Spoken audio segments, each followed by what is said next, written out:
Why, hello, everybody. This is Eric Vierethaler of Sit Down by the Fire. I'm here with my next special guest. Please introduce yourself. Hi, I'm Tony Greer from Shiver Me Timbers. But yeah, but yeah, I certainly want to thank you for taking time out of your day to be here. Well, thank you for having me. It's a pleasure. Oh yeah, certainly. And so how about that you tell my audience? So how exactly did you get involved with this movie? I seen an advertisement on the acting site.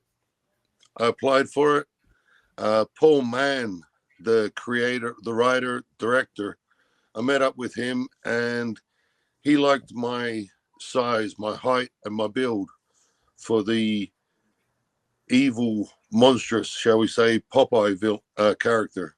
So that was it. My foot was in the door, shall we say. Yeah, and I mean, considering that Popeye, in the original cartoons and all that, he already was a pretty built character, and so then therefore, it does make sense as to why that they would cast you. Yeah. The only thing I didn't really have was those monstrous forearms, which Mhm. Popeye was known for once he had his spinach.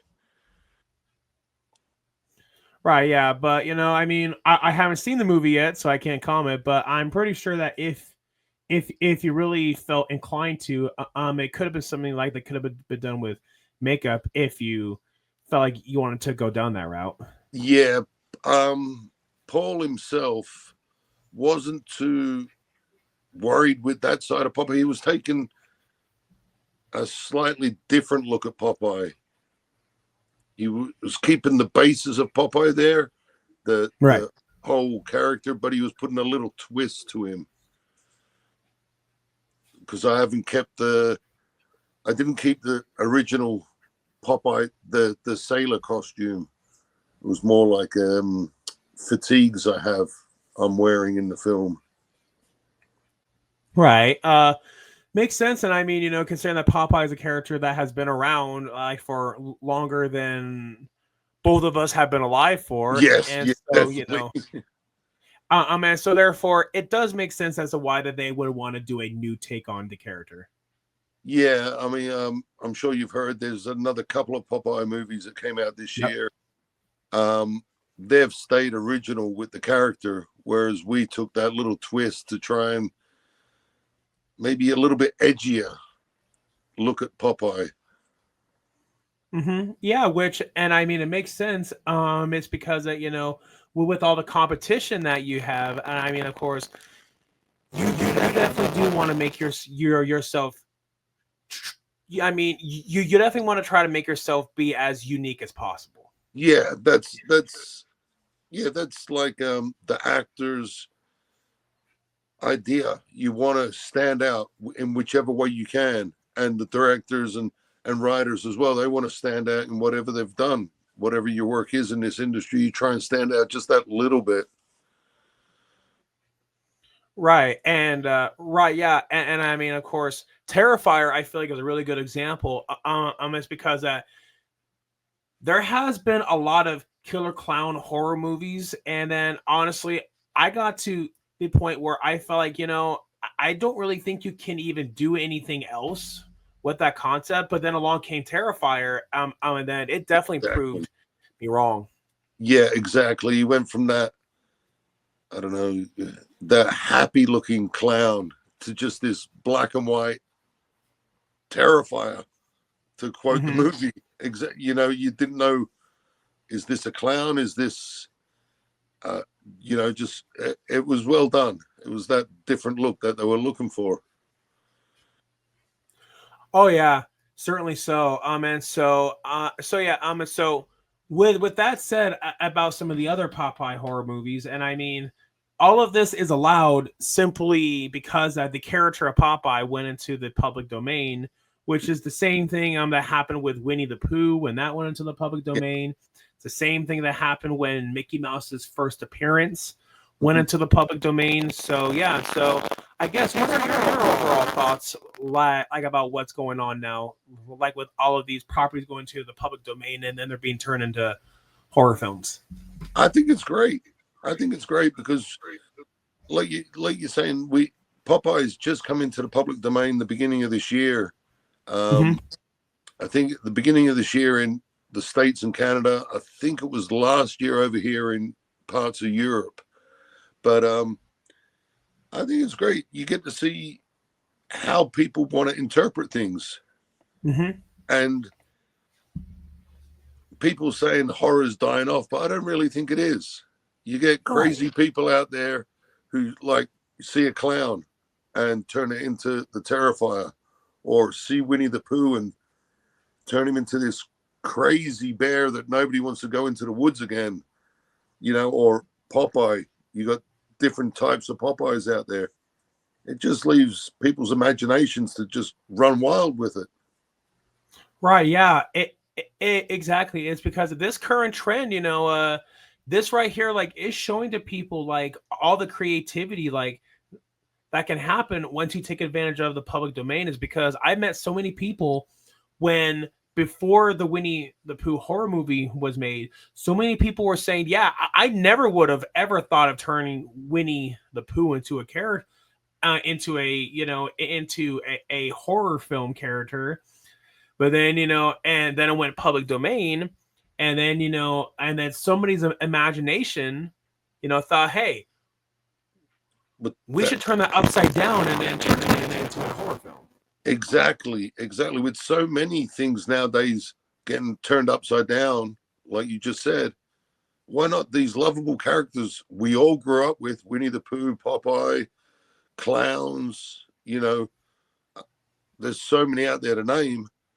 Why not flip them on their head now and just scare the crap out of people? Let's just run with it and see what you can do.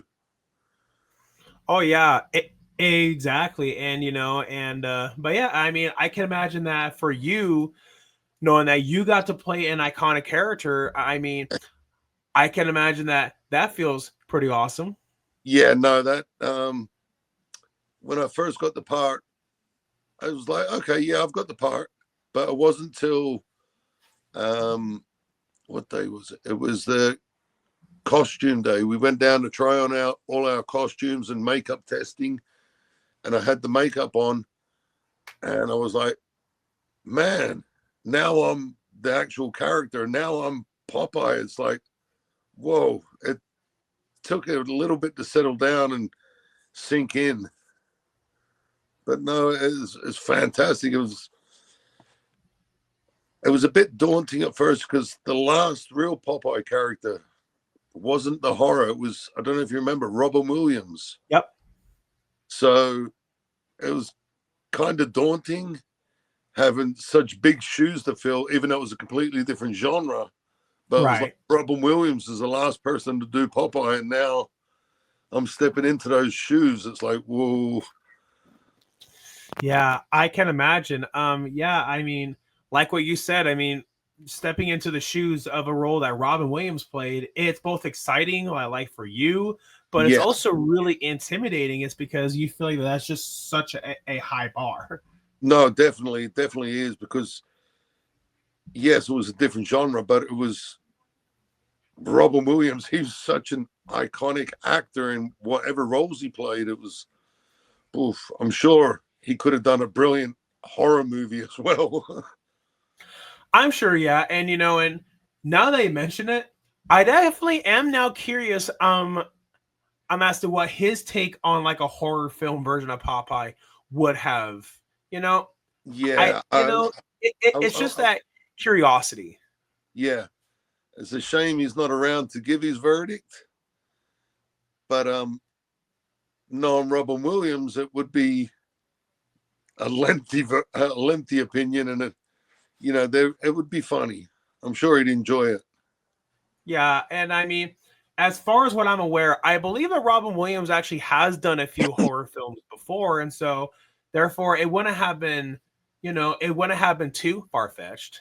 No, well, I'll have to look that up later on then because I'd love to see him in a horror movie.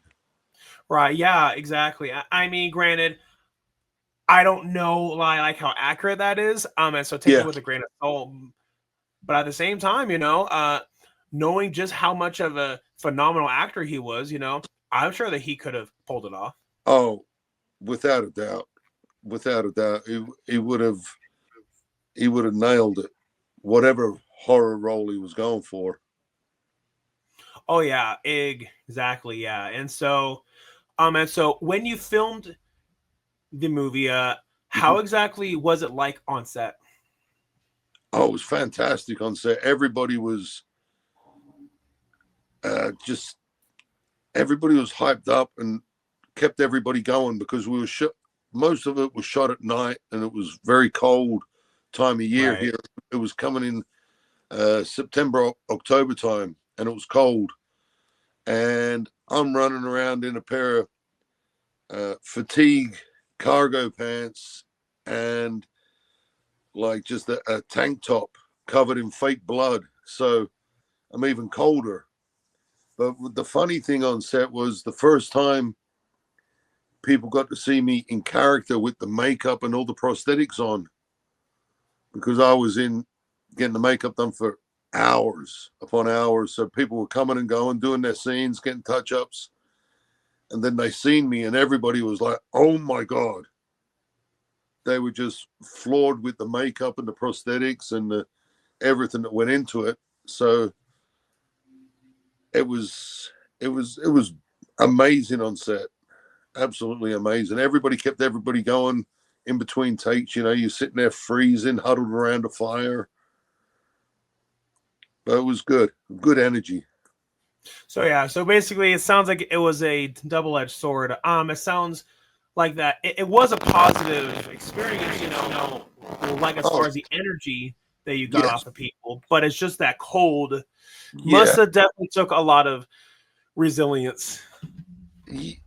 Yeah. A lot of resilience and a lot of shouting at the director to get the take in one if we can possibly get it so we can all get out of there and get back into, the warmth. Right. Yeah. Makes sense. But no, it was good. It was good. That I have to give it to Paul, the writer and director. His energy was phenomenal at keeping everybody going as well. Nice. Awesome. And yeah, Yeah, and I mean, I can imagine like for you to film all the kill scenes must have been fun. it was. It was. It was a lot of fun, but it was also there was one scene you haven't seen the movie, but there's one scene. It's in the outhouse, and the camera gets flipped, so it's looking at me like an shoulder shot from the, the victim's perspective, and that's the scene I get covered in blood. So I've got, I think, two fire extinguishers, hose, and God knows what else firing fake blood at me while I'm trying to do a scene and keep my eyes open. And it's like about 30 degrees Fahrenheit, about 4 or 5 degrees Celsius. And like I said to you, I'm half dressed. So apart from that scene, it was great. Awesome. Yeah, and but yeah, and so if anybody were to watch the movie, like can they find it on Tubi or Amazon or where? I think I think it's on Amazon. Okay. I'm not sure if Paul sent me. Yeah, I think it is on Amazon in the States and Canada at the moment. I'm pretty Okay, sure. nice. Yeah, Yeah, as soon as I saw like all over my Facebook and on all over like on bloodydisgusting.com, yeah, as soon as I saw that, that this movie was revealed and because you know, before this film was announced, I got curious. I was like, okay, what's going in the public domain 2025? And I saw Popeye was. I was like, I'm willing to bet money that someone's gonna make a Popeye horror movie. And then of it was course, announced. I was like, bingo.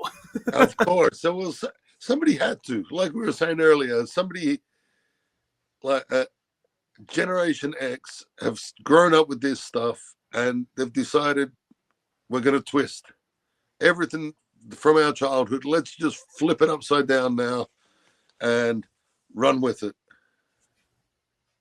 Oh yeah, exactly. And correct me if I'm wrong. I believe that this was done by ITN. And ITN also did do the Winnie the Pooh horror films, right? Or was this by someone else? No, this was Alpaca Productions. It's been released by Gravitas Entertainment, Okay. but I don't think ITN had anything to do with this one. Okay. Okay. That makes sense. Yeah. Because I was gonna say, now that Popeye and Winnie the Pooh and even Mickey Mouse, like to some extent, knowing that they're all now public domain, I mean, just imagine just how awesome it would be to see a to imagine seeing a Winnie the Pooh versus Popeye. Yeah, well, one of the producers, Keith, had an idea because there's the 3 Popeye movies out now. He wanted all the Popeyes to meet up somewhere and have a battle, but that's off in a distant cloud somewhere, just sitting there festering. But Ooh. Winnie the Pooh and Popeye, that could be interesting. Yeah, now they mention that, like about having all 3 horror Popeyes meet up for a movie, I man, I definitely would pay money to see that. Yeah, that's out there in a cloud somewhere. I don't know what's going to go on with Keith's head and Paul's head, but the way things are going, anything's possible. Exactly, yeah. And I mean, heck, if somebody was able to make Freddy versus Jason, and and also and Yeah. if somebody was able to have all 3 live action Spider-Man actors be in the same movie, I Oh, mean, I say that it's possible. But yeah, and I mean, definitely tell Paul and everyone else, definitely fight for that, because that would be awesome and that would make money. yeah. It's an idea. We'll see. As I say, we're shooting a teaser in 4 weeks for part 2, Shiver Me Timbers part 2. So I Awesome. will bring it up with Paul again then, Oh yeah. and never know what the future could hold with this. Exactly. Yeah. I mean, life definitely is full of. I mean, life is definitely full of surprises. I mean, little did I know when I even went to go watch the Winnie the Pooh horror movie in theaters. Little did I know that I would be gazing at. Little did I know that I was gazing at people that, like, who I eventually would actually meet, and and actually get to know. And Yeah. little did I know that I actually, little did I know that I would become extremely tight, with some of those people. And so, Well, yeah. yeah. And it's just really funny to imagine how I would make new friends over Winnie the Pooh being turned into a bloodthirsty killer. Well, exactly. Because we had a horror con here in Scotland about 3 weeks ago, and some of the people that came up were so mad at me for what I'd done in the movie. And I'm like, oh, it's a character. It's not actually me. But Exactly. some people, but it was good. It was good. A lot of Yeah. positive feedback from it. But like you're saying, you never know. And when I first took this role on, I thought, right, it's a comedy horror, not a massive budget. We'll do it. We'll see where it goes. And Mhm. it is just literally just gone through the roof. It's Yeah. absolutely amazing. Yeah. And I mean, ultimately, at the end of the day, you really just truly just cannot please everybody. And ultimately, when somebody says they don't like horror movies, while granted, yes, they have every right to have their opinion, Oh, of but what they course. actually mean to say without realizing it is that they are not the target market for it. Yeah. Yes, exactly. I mean, there's a few genres, not that I don't like, but I've got to be in a certain mood to watch. Right. Like your rom-coms and stuff like that. But horror movies, unfortunately, that's my go-to. I watch a horror movie to relax or stuff. I know there's something wrong with me to watch a horror movie, Halloween and stuff, to relax me and soothe me after a day of doing crazy stuff. But the old horror movies are still my favorites. Mm-hmm. So then in that case, if you had to pick a horror movie that you would say is your all-time favorite, or at least a top five, what would those films be? Definitely the original Halloween, Mm-hmm. um, the original Nightmare on Elm Street, and the Mm-hmm. original Friday the 13th. Um,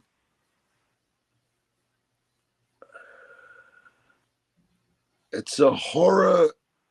Yeah, I guess you could put it in there. It's it's a new one from 2011, I think, called Priest, with Paul Bethany and Maggie Q in it. That's quite a Okay. good. That's quite a good one. And to round it out, probably the original Texas Chainsaw as well. Mm-hmm. Yeah, Yeah, and probably those five, but definitely mhm. I like the older horror movies, the 80s style horror movies that were a lot more basic with the special effects and the blood and guts, whereas a lot of today's stuff is just no blood and guts, it just goes straight to CGI, if that Mm-hmm. makes sense. Yeah, and one of the things that I love about Texas Chainsaw Massacre is that knowing that that movie's over 50 years old, and that Yeah, movie still is horrifying. yes, yeah, it is. It is. It's the same. I didn't put it in the list, but I watched just recently, a few weeks ago, the original Exorcist, Mm-hmm. Yep. and there's some scenes in that still give you chills to this day. Oh It's yeah. just, I don't know, that there's something about the simplicity of the old horror movies, the way they just done it. It just, they can't seem to recreate it nowadays. Oh yeah, exactly. And in my own opinion, the scariest scene in The Exorcist, it has to be when like Reagan's going down the stairs, and then like she screams into the camera. Just Yes, yeah, that still gives me chills. yeah, yeah. No, definitely, definitely, definitely. And the same when she's on the bed and throwing herself about, for such a young girl at the time to be doing that scene, it was just immense. Mm-hmm. Yeah, exactly. Yeah, and and a lot of the horror from that movie comes from the fact that this is a young girl Yeah, exactly. I can't remember her age. I think she was mid to late teens, I think, when she done around it. there. Yeah. So her acting in it was amazing, but what she was doing was just like, oh my God, they've actually got a child doing horrific stuff. Mm-hmm. Yeah. I mean, I can only imagine that like when she got cast, I mean, I can only imagine like the reaction of the parents, but obviously the parents didn't object to it too much.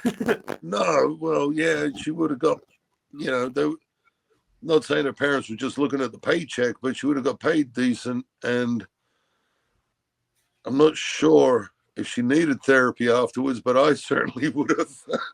Right. Makes sense. Yeah. But I mean, granted, it was in the 70s, and and things probably were not the same then, like as they are Oh now. God, no, no, no. Things were a lot more laid back. People didn't worry and weren't as wrapped in cotton wool as they are nowadays. So, you know, little Johnny's gone outside and jumped off a building. he'll be all right. Yeah, exactly. Yeah, and yeah, one of the things I love about The Exorcist and even Halloween is like, those two like definitely have some of the best music. Yes, yes, definitely do. Their main soundtracks are just, you just hear a first couple of notes of either movie, and that's it. You know exactly. You get the chills up your spine, and that's, you're looking around the corner for Jason or a priest, or you know exactly what's coming. Exactly, yeah. And and man, it goes to show that sometimes the simplest ideas often are the best ones. Yes, yes. I think that's, like I was saying, I think that's what some of the modern day horror movies are lacking. They're trying to overcomplicate things instead of just leaving it very simple, very basic. You got a killer, he's after somebody, let him try and get there, or her try and get there, instead of Hmm.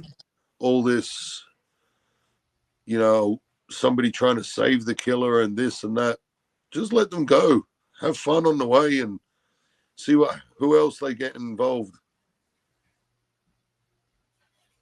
Nice, yeah, and yeah, and yeah, it's a lot easier for people to follow it if it's like if it's not as convoluted. Yeah, yeah. Especially, nowadays films, some of them are, what's the average time now? About an hour and 20 minutes. So you just want to get, the way I look at it, you want to get in there, get your story set up, get everything going, and then obviously you're coming back down, whatever happens at the end of it. But just get in and get out. Don't drag things through. Right, yeah, exactly. And so yeah, and so how did your friends and family feel when you revealed to them that you play Popeye in a Popeye horror film? Well, a few of my friends were like, "What? No, come on." No. They're like, "No, you don't." But then, you know, they came around and they were like, "Okay, yeah, sure. Okay, he is." My wife, she doesn't like horror movies. So she has, well, she only just recently seen one of the trailers for the movie. And, but she was over the moon. Like you said earlier, such an iconic character. And they picked me to play it. So I was like, well, okay. But no, yeah, everybody was very supportive of it all. Nice. Yeah, and I mean ultimately that is what matters most, right? Oh, exactly. Exactly. I mean, I don't do it for other people. I do it for the audience, but I love acting and being on set. The whole, if you're lucky, getting a good team there to work with. But yeah, and I want it to sell and to do well. But I also I do it just for the experience and the craft and just getting out there and seeing what we can do on that day. Right, yeah, of course. And and then knowing that it's such an iconic character, and knowing that there are horror cons all over the entire world, I but yeah, and then knowing that you probably more than likely got invited, well, I like to be a guest at horror cons. Yeah, I was just recently at the Glasgow Horror Con, well, Scotland Horror Con here in Glasgow, and that was just crazy, absolutely insane. I've never seen so many unbelievable costumes in my life. Didn't realize how serious people actually took the horror genre.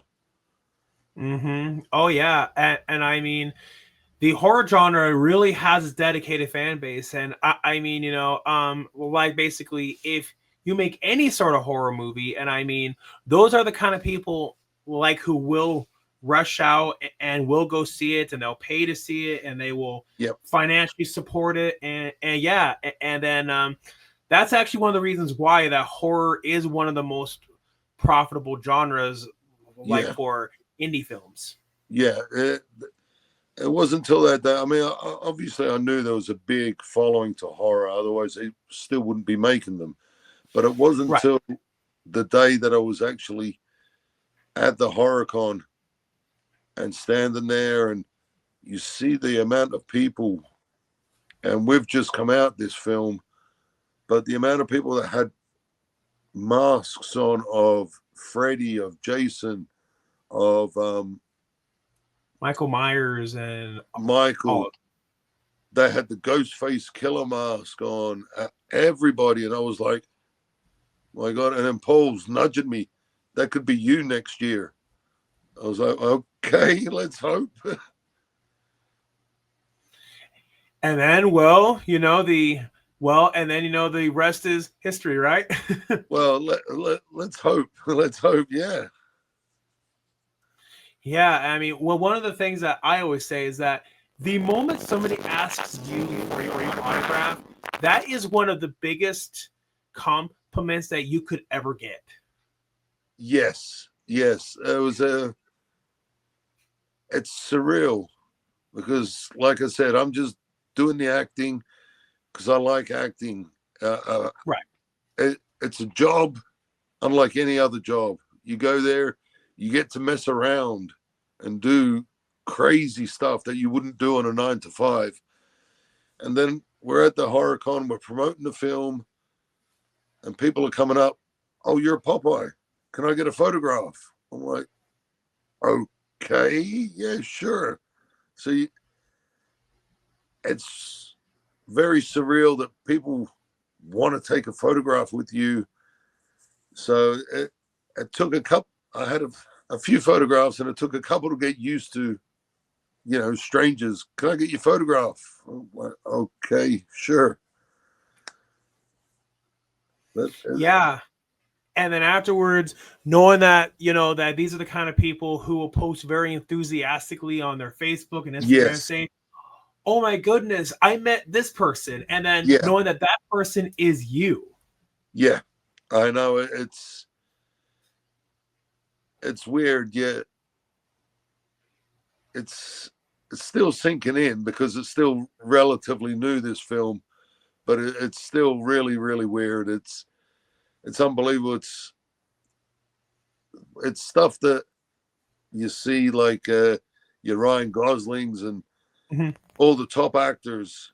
You see them on TV, and you're like, okay, yeah. And then when a slight, like 0.1% of that happens to you, it's like, oh my God, what the heck? It's crazy. Oh, it is, yeah. Oh, it really is, and and I mean, it goes back to what I said: life's full of surprises, and Yeah, yeah, exactly. But then, life goes from that extreme, and then I come home and I got all the normal stuff to do. You got to take the rubbish out. You got to make food and do this and do that. yeah, So you got your checks and balances. 1 minute you're a star and taking photographs of people. Next minute you're back at home. yeah, yeah, exactly. So, if you had the chance to play any other iconic character, if it's horror or not, which character would you also want to portray? The Predator. Predator? Oh yeah, that would be awesome. I would love, love, love to play the Predator. It's been one of my favorite characters forever. So if I ever had a chance to play that, I wouldn't even look at the contract. I'd be like, yes, that's me. I'm there. Yeah, sign me up. Exactly. Yeah, well, hey, it sounds like that you'll have to, but hey, I mean, it sounds like you'll have to talk to your agent about that and say, hey, if you can help to make this happen, it really truly would mean a lot. Yeah, no, I've got I've got some groundwork to lay down there, but yeah, definitely. If I know there's a couple of there's the series coming out and there's a movie later in the year with the Predator, but hopefully future productions I could work my way into it somehow. Right, yeah, exactly.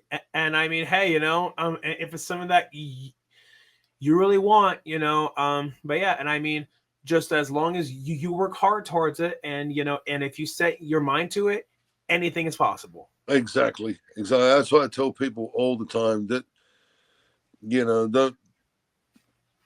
don't listen to people in the sense of your age or your height or what sex you are or how much experience you've got. Just go out and read or learn or just go do it. Exactly. And it's because, the reality is you have only one life. Yes, have as much fun and do what you want. Exactly. Yeah. It's because the last thing that somebody wants is to be on their deathbed, and then to reflect back on their life and going, man, I really wish I would have done this or that or said this and that. Yep, yep, 100% with that one. Yes, just gotta, just gotta go for it. What's the worst that happens? You're not great at it, so you tried. Try everything. Exactly. And I mean, there's that saying that you only fail only when you stop putting in the effort for it. Right. That's it. Well, one of my mottos is if I'm still breathing, I can do it. So try, get up, do it. Exactly. Nobody's going to stop you from trying. Just go for it. Yeah, exactly. And and there's also a saying that I love is that you can fail at what you don't want. So you might as well should just go take a chance at doing what you love.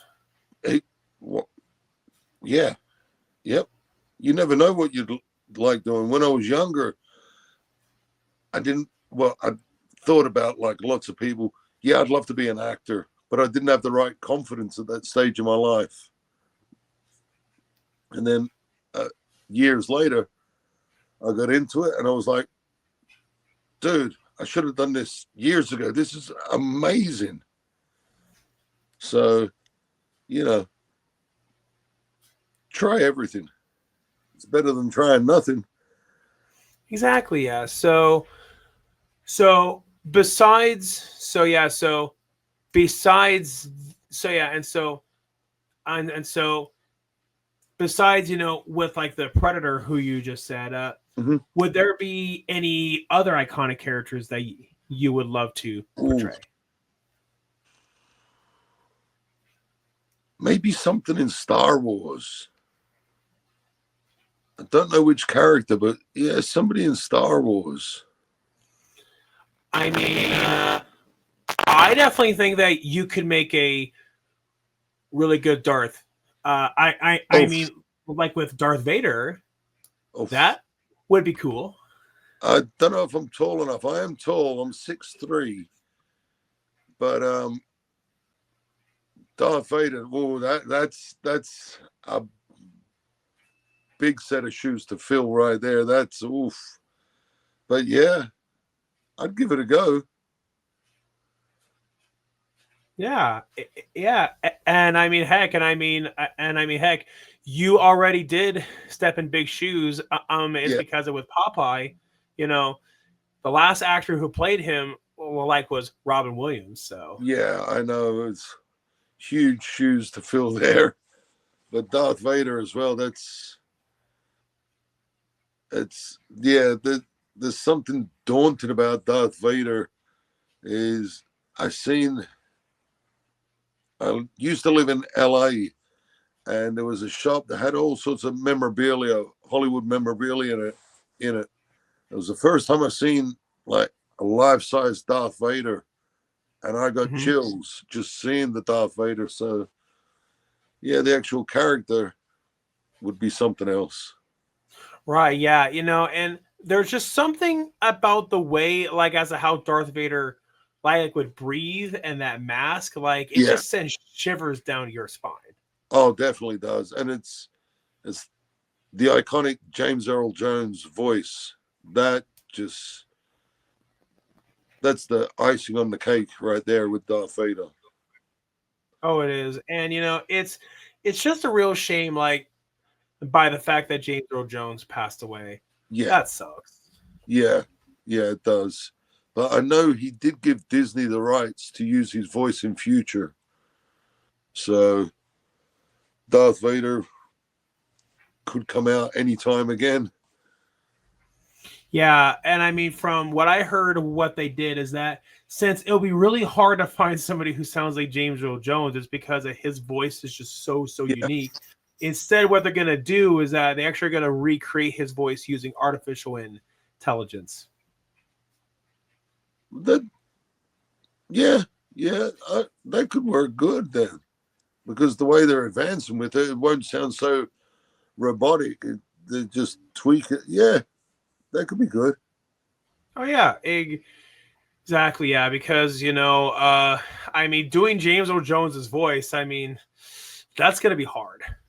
Yeah, no, nobody could do that. Nobody. That's yeah. I've never even heard an impersonator attempt that. Yeah, exactly. And so then in that case, it definitely would be a lot easier if they just recreated it using AI. So, Oh, definitely. Yeah, yeah, definitely a lot easier. oh yeah, definitely, yeah. And so yeah, and so it sounds like to me that you are a pretty big fan of that series then. Yeah, yeah. Well, I grew up with the original Star Wars as well, so I guess like any Gen Xer, like the my horror movies, my taste goes back to the '80s stuff and like the old original Star Wars. Some of the new series are coming around a little bit, but yeah, I prefer a lot of the older stuff.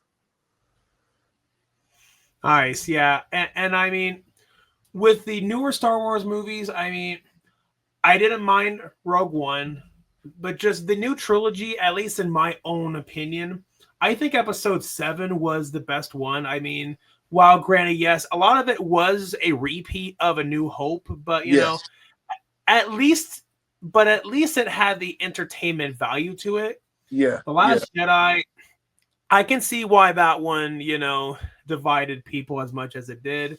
Rise of Skywalker, I felt like that they were trying to fix things, but just bringing back Emperor Palpatine, I was like, yeah, this feels really unnecessary. It's because yeah, he clearly died at the end of Episode 6.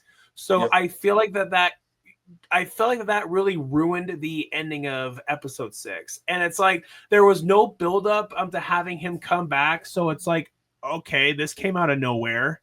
yeah, yeah, definitely. But and like you say, Rogue One, I thought that was a excellent addition in there. The way it leads on to the A New Hope, the end of Rogue One, and then you can just carry on watching A New Hope straight away. I thought that was excellent, so brilliantly done. Oh yeah, exactly. And one of the things that I love about Rogue One is that all those scenes that had Darth Vader were, oh man, well, like I could watch those scenes on repeat. Excuse me. Yeah, definitely, definitely. He's like you said earlier. His character is just he doesn't even have to do anything. He just stands there, and it's like people are like, "Oops, um, yeah, I'll just stay here. You do your thing." Yeah, yeah, exactly. And it also was awesome knowing that James Earl Jones reprised his role for that. I mean, granted, he was really old at that time, Yeah, but hey, it definitely was cool to know that at least James Earl Jones like got to play him one last time. yeah, definitely, definitely. I'm sure he would have loved it as well and been honored with it. But yeah, regardless of his age, his voice was still strong, and like you said earlier, you cannot mistake that voice. Exactly, yeah. And and really no surprise, James Earl Jones also has done the narration like for a lot of audiobooks. And I'm like, man, I mean, to have James Earl Jones read you a book, that would be awesome. Yeah, yeah. As long as his voice wasn't in that Darth Vader mode, because then it'd be kind of terrifying. But Right, true. no, it would be awesome. He's another character like the Morgan Freeman. They've both got those type Yeah. of voices. No matter what they say and how they're reading it, it just come out and it'd be like just like butter. The way it comes out is amazing. Oh yeah, exactly. And as far as James Earl Jones' scary voice now, if he was doing the narration of like a horror book, then yes, it would work. But say if he's gonna do like a Dr. Seuss book, definitely would not work. Yeah. Definitely. Yeah. Yeah. Oh, that'd be funny. That would. I do not like green eggs and ham. I would not like them here or there. I would not like them anywhere. Yeah. Yeah. Kids wouldn't sleep again after that. Oh, definitely not. And yeah, I mean, definitely all their parents, and then would send complaint letters. Yeah. You'd no longer be reading those Dr. Seuss books, that's for sure. Exactly. Yeah, definitely. And so, with that said, it's ironic because Popeye, a children's character turned to horror.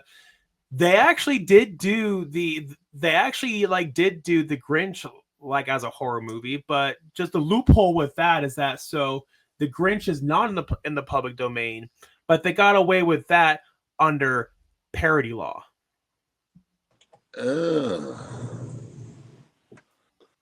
uh, I didn't know that. Interesting. I'll have Yeah, to look that and one up. yeah, and honestly, out of all Dr. Seuss characters to be turned into a horror movie, that one is the one that makes the most sense. Yeah,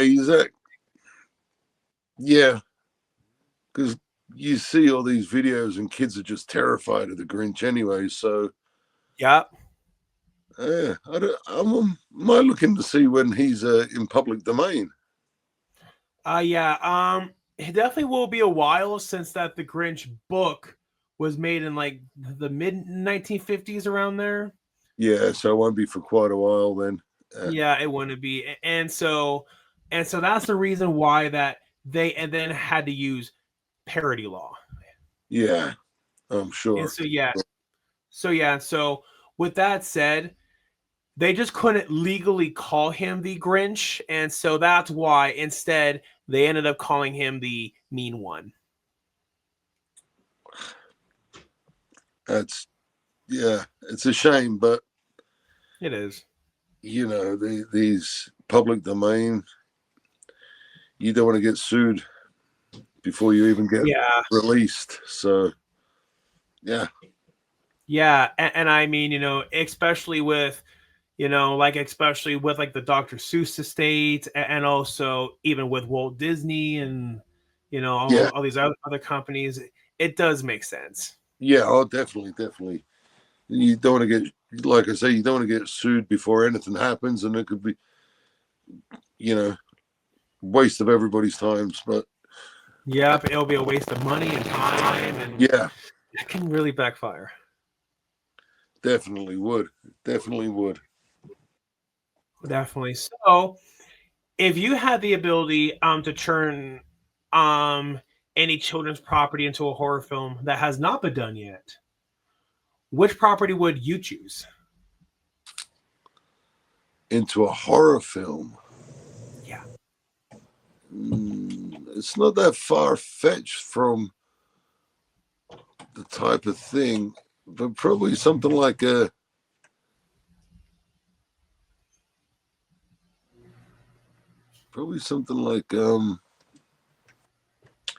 Scooby Doo into a proper horror. Yeah, now they mention Scooby Doo. it really makes a lot of sense, since that Scooby Doo already has a lot of those horror elements in the first place. Yeah, that's what I was saying. It's not that far fetched because they're always chasing, looking for ghosts and villains and killers. So, but yeah, if there was an actual horror aspect to it, like a proper killer running around, yeah, maybe something like a Scooby Doo. Yeah, it's one of those things where I'm like, where it's like that's something that should have been thought of sooner. Well, yeah, like you say, they've done a few of the Scooby Doo movies, but they're all come out as comedies, which fits it perfectly. But again, if you flipped it on its head and put it into a horror aspect, it might work. Oh Bunch of yeah, teenage detectives and their dogs running around. yeah, and also I even just thought of this. What if what if they also flipped expectations and they took note from Cujo? What if Yeah, But what I think also would be cool is like, what if, say, if Scooby Doo himself even went down that route?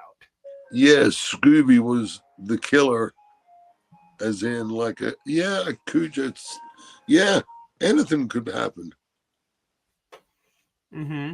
And yeah, and clearly in the cartoons and all that, Shaggy clearly is meant to be a pothead, knowing that he's wearing a green Yeah, shirt, and he always has the munchies yeah, and all that. And so, and then finally, when they eventually make a Scooby Doo horror movie, when that finally goes public domain, maybe then they can finally show Shaggy, like, actually, you know, they then can actually show him smoking weed. yeah. Well, they can nowadays. Yeah, I think Shaggy could give Snoop Dogg a run for his money with the amount of weed. Yeah. But yeah, yep, Yeah. definitely would be able to nowadays. Yeah, and I mean, but yeah, but yeah, I mean, it's only just a matter of time. Oh, of course it is. Yes, it is. Yeah, I mean, one of the things that I've been saying, I think that a Sonic the Hedgehog horror film actually would be pretty awesome, and it'd be pretty scary knowing that that it'll be really really hard to try to escape from Sonic because of how fast Yeah, the he is. speedy. Yeah, yeah. Who would he be after? That's the thing. Yeah, I mean, maybe after like a group of teenagers, like who are trying to, maybe they could trying to take his gold rings, and then maybe Sonic doesn't like that, and so maybe he's trying to seek revenge against people who have Yeah, taken his rings. yeah, yeah, yeah. Well, it's something to think on. Like you say, nobody would be out of Sonic's reach for too long anyway. Yeah, I mean, unfortunately, by the time that goes PD, we're definitely not going to be alive because Sonic came out in 1991, so I'm Yeah, definitely gonna yeah, be dead then. yeah. Nobody's gonna be around for that one. That's a shame, but hey, I mean, it definitely always is a fun what if thought. Well, of course, you've got to dream and have that what if. Exactly, yeah. So, anyways, I think that about does her. But Yeah, yeah, so is there any? So yeah, is there anything upcoming for you that you want the audience to be aware of? yeah. We're next month. Yeah, it is May. Yeah, May the 1st now. So next month in June, we're shooting a teaser for Shiver Me Timbers 2. And hopefully in the next couple of months, we're going to start shooting that. So Awesome. probably early next year, fingers crossed. Don't quote me on the dates, but hopefully early next year, we should have Shiver Me Timbers 2 out, which will Awesome. which will have me and a few other characters in there.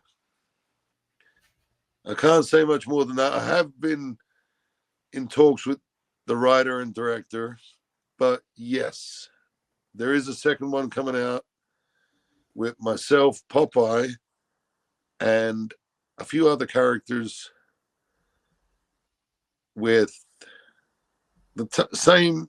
We're keeping the same type of tempo, comedy horror, but it's at the end of the first one.